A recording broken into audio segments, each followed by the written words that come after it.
Pare, ang trabaho ko ay ang paghuhukay ng mga patay. Well, hindi literal. Archaeologist ako. Ang kinahuhumalingan ko ay ang mga buto, mga banga, at mga piraso ng nakaraan na iniiwan ng mga taong matagal nang naging alabok. Para sa akin, ang kasaysayan ay isang puzzle, isang koleksyon ng mga data. Walang multo, walang sumpa, logic lang at science. O yun ang akala ko. Ako si Dr. Marco Reyes, 35 anyos, at ang kwento ko ay nagsimula nung binili ko ang isang lumang bahay na bato sa isang maliit na bayan sa Ilocos. Mura. Sobrang mura para sa isang 2-story Spanish-era house na may malawak na lupain. Sira-sira na, oo, kailangan ng matinding renovation. Pero para sa isang tulad ko, ito ay isang pangarap. Isang piraso ng kasaysayan na pwede kong maging tahanan. Pero nung una kong pagbisita sa bayan, naramdaman ko na agad ang pag-iiwas ng mga tao. Nung tinanong ko ang tindera sa kanto kung sino ang dating may-ari ng bahay, ngumiti lang siya ng pilit at sinabing, "Matagal na pong walang nakatira dyan, sir." Ang chismis narinig ko mula sa karpinterong kinuha ko. "Dok, sigurado po ba kayo dito? Ang bahay na yan, may nagbabantay daw." "Anong klaseng bantay?" tanong ko, medyo natatawa. "Hindi ko po masabi, Dok. Pero yung huling pamilyang tumira dyan, wala pa pong 1 taon, bigla na lang umalis. Iniwan lahat ng gamit na parabang may hinahabol sila." Binaliwala ko ang lahat ng yun. Mga kwentong bayan, mga pamahiin para takutin ng mga bata. Para sa akin, ang bahay ay isang malaking artifact na naghihintay na pag-aralan. Ang mga lumang pader na bato, ang mga bintanang kapis, ang sahig na nara, lahat sila ay may ikinukwento. At ako, bilang isang siyentipiko, ay narito para pakinggan sila.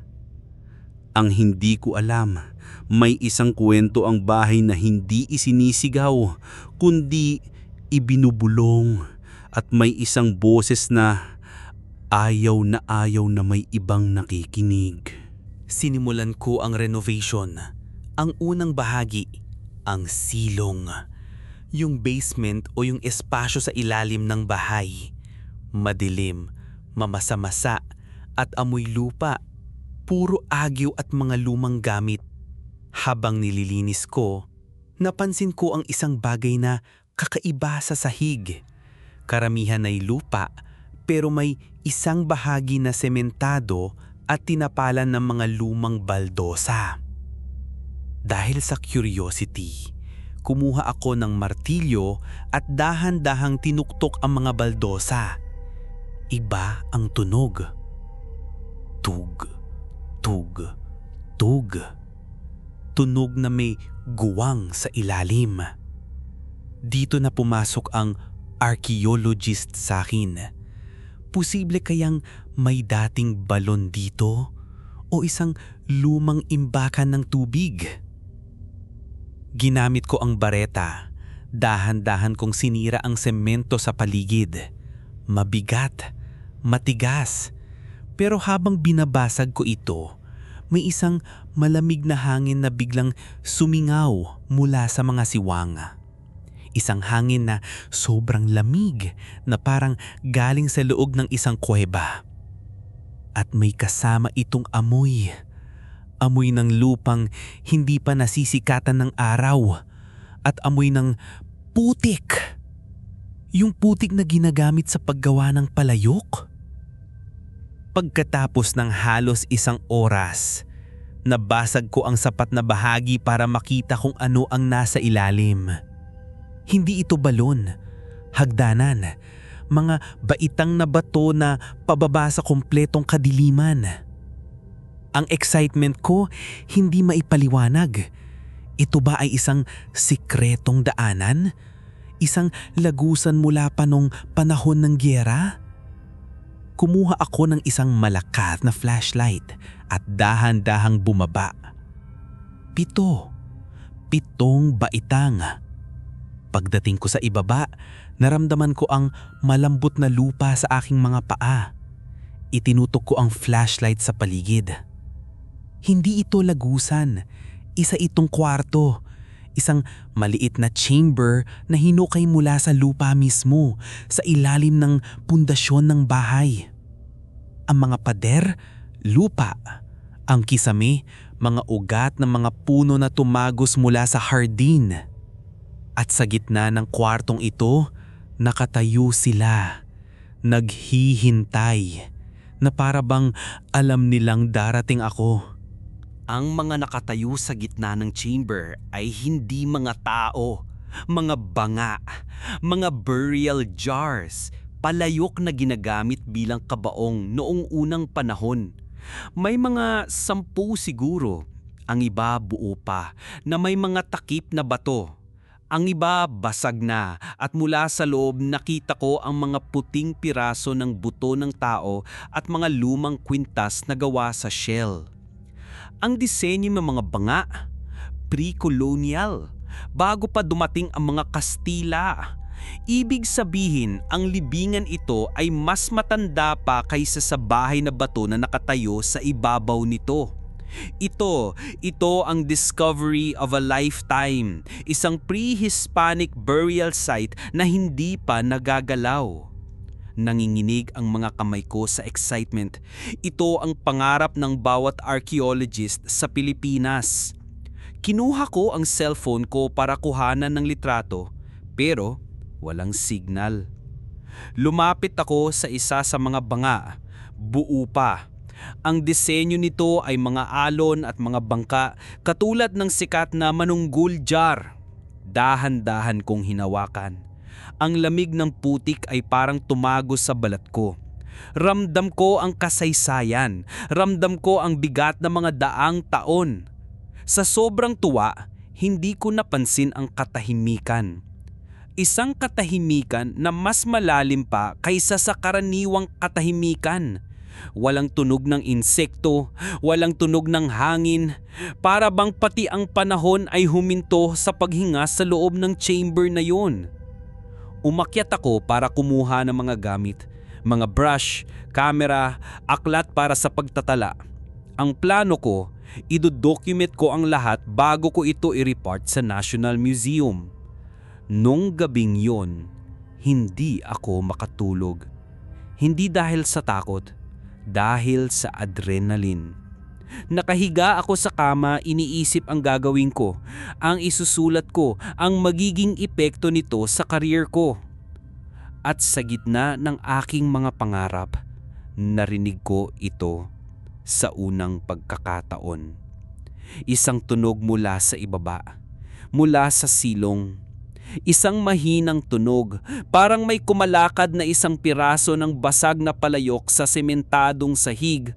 Sk, sk, sk. Mabagal, nag-iisa, na para bang may isang bagay doon sa dilim na sinusubukang buuin muli ang kanyang nabasag na tahanan. Kinabukasan, hindi na napigilan ang balita. Ang mga trabahador na kinuha ko, nakita ang butas sa sahig. Ikinwento nila sa kanilang mga pamilya at sa isang maliit na bayan, ang tsismis ay mas mabilis pa sa internet. Pero hindi mga taga-museum ang unang dumating. Isang matandang babae. Sobrang tanda na ang mukha niya ay parang mapa ng mga ilog at bundok. Nakasuot siya ng tradisyonal na damit ng mga katutubo sa rehiyon. Dahan-dahan siyang naglakad papunta sa gate ko, kasama ang isang mas batang lalaki. Marahil ay apo niya. "Dr. Reyes?" tanong niya. Ang boses niya, mahina pero may bigat. "Ako nga po," sagot ko. Medyo naiinis sa abala. "Totoo ba ang balita?" sabi niya. "Na natagpuan mo ang silid ng mga ninuno." "Isang burial site, Lola," pagtatama ko. At oo, totoo. Ang mga mata ng matanda ay napuno ng lungkot at takot. "Iho," sabi niya. Lumapit siya at hinawakan ng braso ko. Ang kamay niya, tuyo at magaspang. Nakikiusap ako sa iyo, huwag mo silang gambalahin. Lola, ito'y isang mahalagang historical discovery. Kailangan itong pag-aralan. Hindi sila discovery, giit niya. Sila ay mga kaluluwang nagpapahinga. Ang bawat banga ay isang tahanan. Ang bawat piraso ng buto ay isang kwento. At ang lugar na yan, may nagbabantay dyan. Ang agapag-ingat, bulong niya. Isang anito na isinumpang protektoran ang libingan. Kapag ginalaw mo ang mga buto, gigisingin mo siya. At kapag nagising siya, hindi siya titigil hanggat hindi niya naibabalik ang lahat sa ayos. Pinilit kong maging magalang. Naiintindihan ko po ang paniniwala ninyo, Lola. Pero ang trabaho ko ay siyensa, hindi pamahiin. Binitawan niya ang braso ko. Ang lungkot sa mga mata niya ay napalitan ng isang bagay na mas madilim. Isang uri ng awa. Ang sensya mo, iho, ay kayang ipaliwanag ang nakaraan, pero hindi ka nito kayang protektaran kapag ang nakaraan mismo ang bumangon para singilin ka. Umalis sila. Naiwan akong medyo nayayanig, pero mas lalong naging determinado.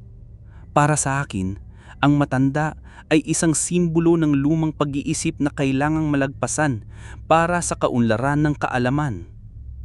Hindi ko alam na ang mga salita niya ay hindi isang babala. Ito ay isang propesiya. Ang tunog ng kinakaladkad na banga ay naging gabi-gabing kasama ko na sa pagtulog.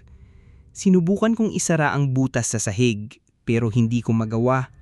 Para bang may isang parte sa akin, yung archaeologist, na ayaw itong isara. Isang umaga, paggising ko may napansin akong bago.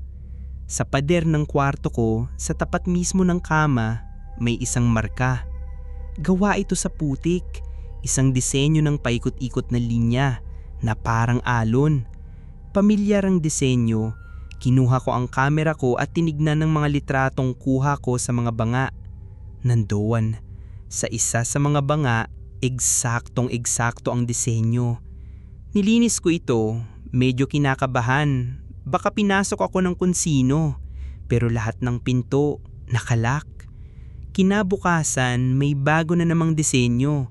Sa pader naman ng kusina, isang disenyo ng araw na may muka.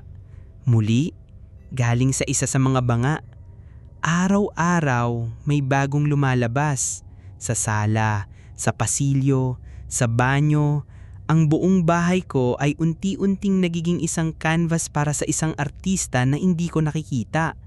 Ginagamit niya ang putik mula sa kanyang libingan para markahan ang teritoryo niya. Sinubukan kong mag-setup ng kamera, pero tuwing gabi, pagdating ng madaling araw, bigla na lang nagkakaroon ng error ang recording. Isang beses, may nahagip ito, 1 segundo lang bago mag-error. Isang anino na gumagalaw sa pader, pero hindi ito anino ng tao. Ang hugis nito ay mahirap ibaliwanag, matangkad at payat, pero ang mga braso nito ay parang mga sanga ng puno at ang mga daliri nito ay mahaba at matutulis. At sa kamay nito, hawak nito ang isang bagay na parang brush na gawa ng dayama. Nagpipinta. Ang bahay ko ay hindi na sa akin. Kinukuha na niya ito pabalik.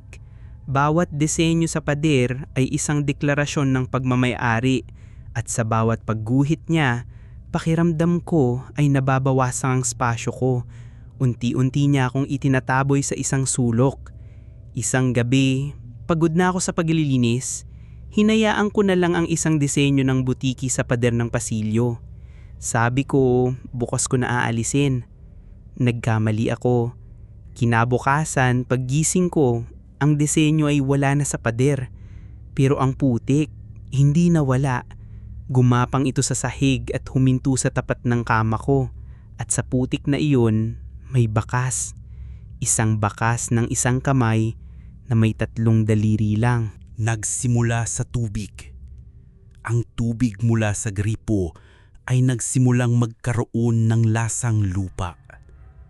Kahit bumili ako ng bottled water, kahit pakuluan ko pa ito, nandun pa rin ang lasa. Isang banayad na lasang putik na kumakapit sa dila ko.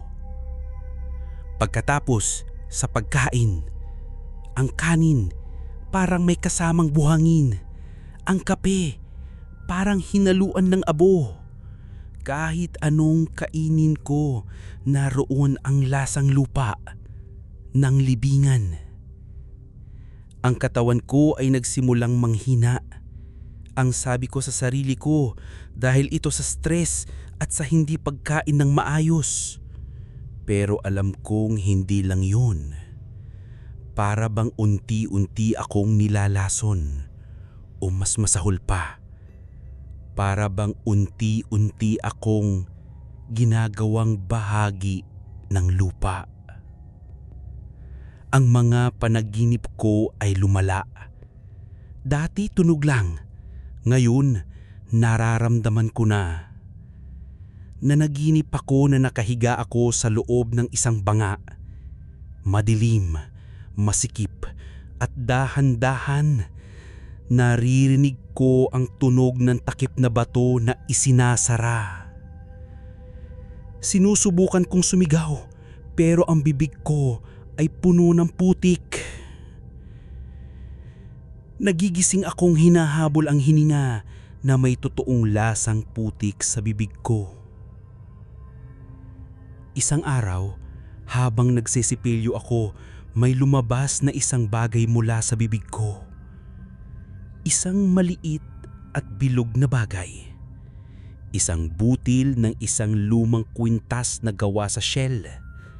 Katulad ng mga kwintas na nakita o sa loob ng mga basag na banga. Halos masukaago sa diring-diri. Paano ito napunta sa loob ng katawan ko? Ang anito, ang tagapag-ingat, ay hindi na lang nagmamarka sa pader. Nagmamarka na rin siya sa loob ko. Kinukuha niya ako hindi sa pamamagitan ng dahas, kundi sa pamamagitan ng unti-unting pagpapalit. Pinapalitan niya ang lasa ng mundo ko. Pinapalitan niya ang laman ng katawan ko. Tiningnan ko ang sarili ko sa salamin. Ang balat ko parang mas tuyo. Ang mga mata ko parang mas malalim. Para akong isang halaman na dahan-dahang nalalanta. Naintindihan ko na ang plano niya. Hindi niya ako gustong patayin. Hindi niya ako gustong paalisin. Ang gusto niya ay i-convert ako. Ang gawing akong isang artifact. Ang gawing akong isa sa mga koleksyon niya sa ilalim ng lupa.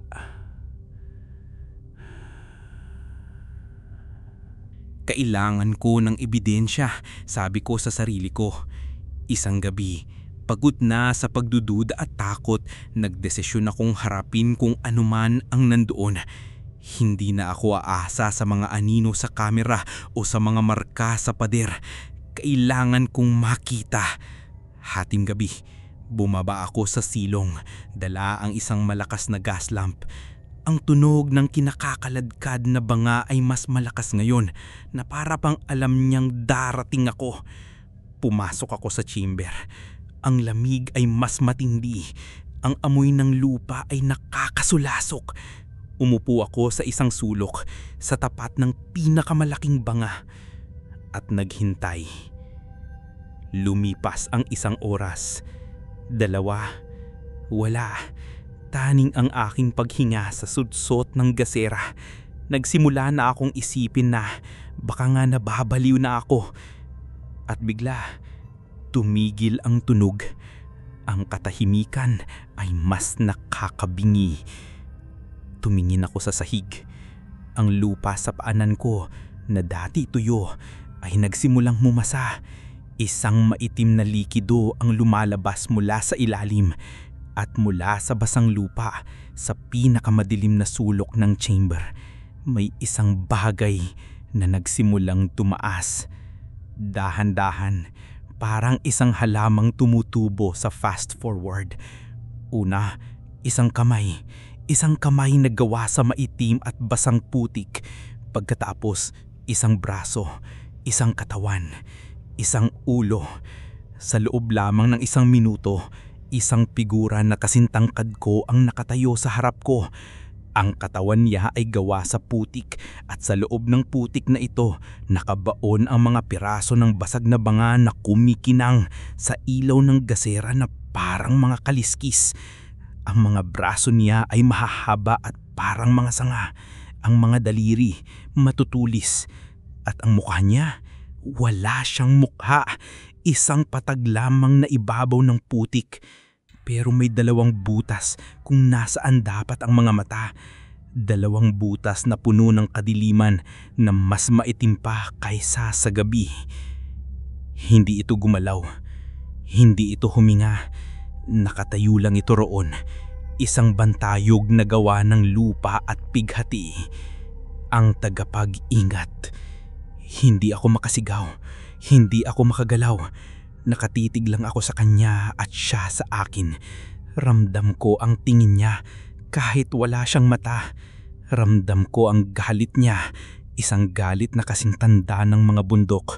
Galit dahil sinira ko ang katahimikan niya. Galit dahil nilaspatangan ko ang mga alaga niya. Pagkatapos ng ilang minuto na para sa akin ay isang buhay, dahan-dahan itong muling lumubog sa lupa na parang isang panaginip na naglalaho.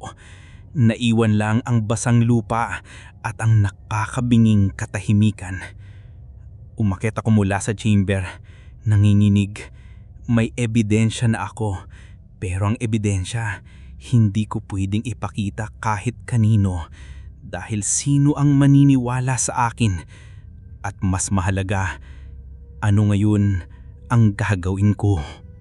Ang takot ay kayang magtulak sa isang tao na gumawa ng mga bagay na hindi makatuwiran. At ako, sa sobrang takot, ay nagdesisyon na lumaban sa paraang alam ko, ang kunin at pag-aralan. Sabi ko sa sarili ko, kung makukuha ko ang pinakamahalagang artifact mula sa libingan, mawawalan siya ng kapangyarihan. Kung mapapatunayan kung isa lang itong simpleng banga, isang bagay na pwedeng ilagay sa museo, baka masira ko ang ilusyon. Baka matalo ko siya gamit ang siyensya. Kinabukasan, bumaba ulit ako. Pero ngayon, may dala akong mga supot at ading. Ang target ko, ang pinakamalaki at pinakabuong na banga. Yung may disenyo ng mga alon. Pagpasok ko sa chamber, ang bigat ng hangin ay halos hindi ko na makayanan. Ang katahimikan ay puno ng pagbabanta. Lumapit ako sa banga. Sa akin ka na ngayon. Bulong ko na para bang sinusubukan kong kumbinsihin ang sarili ko. Dahan-dahan kong inangat ang takip na bato. Mabigat. Pag-angat ko, isang bugso ng hangin na amoy bulok ang sumalubong sa akin. Pero hindi ako nagpatinag. Maingat kong binuhat ang banga. Habang buhat ko ito, naramdaman ko ang isang paninginig sa buong chamber. Isang mahinang ugong na para bang ang lupa mismo ay dumadaing. Hindi ko pinansin. Mabilis akong umakyat. Dinala ko ang banga sa study ko sa itaas at maingat na inilagay sa ibabaw ng isang mesang bakal. Noong sandaling iyon, sa paglapag ng banga sa mesa, isang malakas na kalabog ang yumanig sa buong bahay. Hindi ito lindol. Ito ay isang bagay na mas malala. Para bang ang pundasyon mismo ng bahay ay umangal sa sakit. Ang tunog ng kinakaladkad na banga na dati ay sa silong ko lang naririnig, na yun ay nasa lahat ng dako na. Sa loob ng mga pader, sa ibabaw ng kisami, sa ilalim ng sahig, para akong nasa isang higanting instrumentong gawa sa palayok na unti-unting binabasag. Tumingin ako sa labas ng bintana. Ang dating maaraw na hapon ay biglang dumilim na para bang may isang malaking eklipse. Nagkamali ako ng akala. Ang pagkuha ko sa banga ay hindi nagpahina sa kanya. Bagkus, binigyan ko siya ng dahilan para lumabas sa kanyang lungga. Sinira ko ang huling patakaran at ngayon ang buong bahay ko ang naging teritoryo ng kanyang galit. Ang bahay ay naging isang kulungan.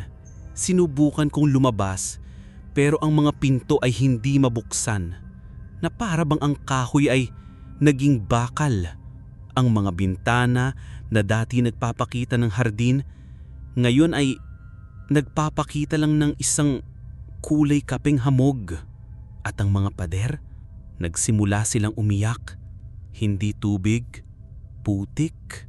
Isang maitim at malagkit na putik ang dahan-dahang tumutulo mula sa mga siwang sa pagitan ng mga bato at kahoy.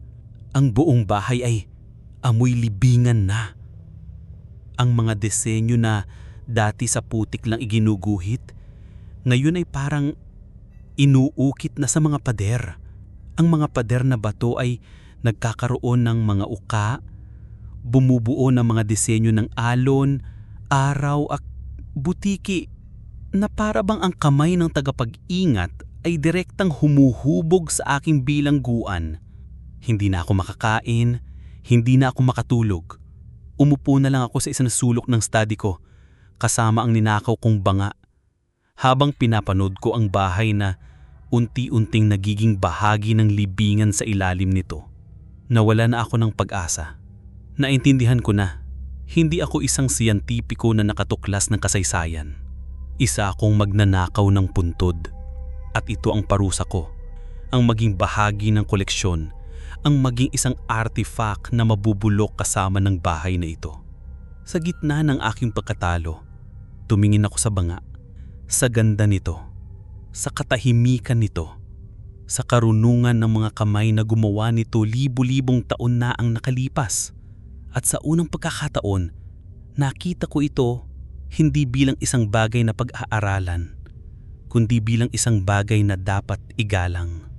Hindi ito isang artifact, ito ay isang sagradong sisildan. Isang tahanan. Tumayo ako. May isang bagay pa akong kailangang gawin, isang huling pag-asa.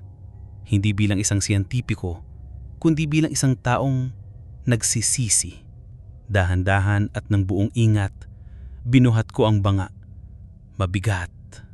Dala nito ang bigat ng kasaysayan at dinala ko ito pabalik. Pabalik kung saan ito nararapat. Ang pagbaba sa hagdan papunta sa chamber ay parang isang paglalakbay sa ilalim ng lupa. Bawat hakbang, mas lumalamig, mas bunibigat ang hangin. Ang ugong niyang bahay ay mas malakas. Pagdating ko sa chamber, maingat kong ibinaba ang banga sa dating niyang pwesto, sa tabi ng kanyang mga kasama. Ang perpektong pagkakaayos ay nabuo muli. Pagkatapos, ginawa ko ang isang bagay na hindi itinuturo sa unibersidad. Lumuhod ako.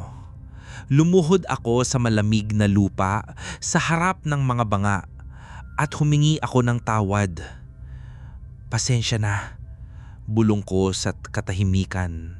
Hindi ko alam kung sino ang kausap ko, ang mga kaluluwa sa loob ng banga, ang tagapag-ingat o ang lupa mismo. Hindi ko sinasadyang gambalain kayo. Nabulag ako sa aking pagiging mausisa. Patawarin niyo ako sa aking paglapastangan. Wala akong inaasahang sagot. Ginawa ko lang ito dahil ito ang tama. Ito ang nararamdaman ko. Pagkatapos, tumayo ako at dahan-dahang umakyat. Hindi ako lumingon. Pag-akyat ko sa silong, isang bagay ang nagbago. Ang ugong humina, ang tunog ng kinakaladkad na banga tumigil. Umakyat ako sa taas. Ang mga pader tumigil na sa pag-iyak ng putik. Ang mga ukit parang hindi na gaanon kalalim. Kinabukasan, sumikat ang araw. Ang kulay kapeng hamog sa labas ng mga bintana ay nawala na. Sinubukan kong buksan ang pinto. Bumukas ito. Malaya na ako. Pero hindi ako umalis. Ibinenta ko ang lahat ng gamit ko sa Maynila. Isinara ko ang chapter na yon ng buhay ko. Ang bahay na bato ang naging tahanan ko. Ang mga pangarap kong maging isang sikat na archaeologist, ibinaon ko na sa limot. Isinara ko ang butas na sahig, pero hindi ko na ito sininyelyo. Ibinabalik ko lang ang mga baldosa, at minsan sa isang buwan, binubuksan ko ito. Nag-iiwan ako ng isang maliit na alay sa tuktok ng hagdanan, isang baso ng alak na gawa sa bigas, ilang dahon ng tabako, isang tahimik na pagkilala. Ang official report ko sa National Museum, sinabi kong pagkatapos ng masusing pagsasiyasat, ang site ay wala palang halaga. Isang kasinungalingan para protektahan ang isang katotohanan na mas matanda pa sa siyensya. Hindi na nagpakita ang tagapag-ingat. Ang mga disenyo sa pader unti-unting naglaho. Pero alam kong nandun pa rin siya, nagmamasdan. Hindi na ako isang archaeologist. Isa na akong tagapag-ingat. Ang tagapag-ingat ng mga basag na banga. At ito ang bagong kwento ko na hinding-hindi ko isusulat sa anumang journal.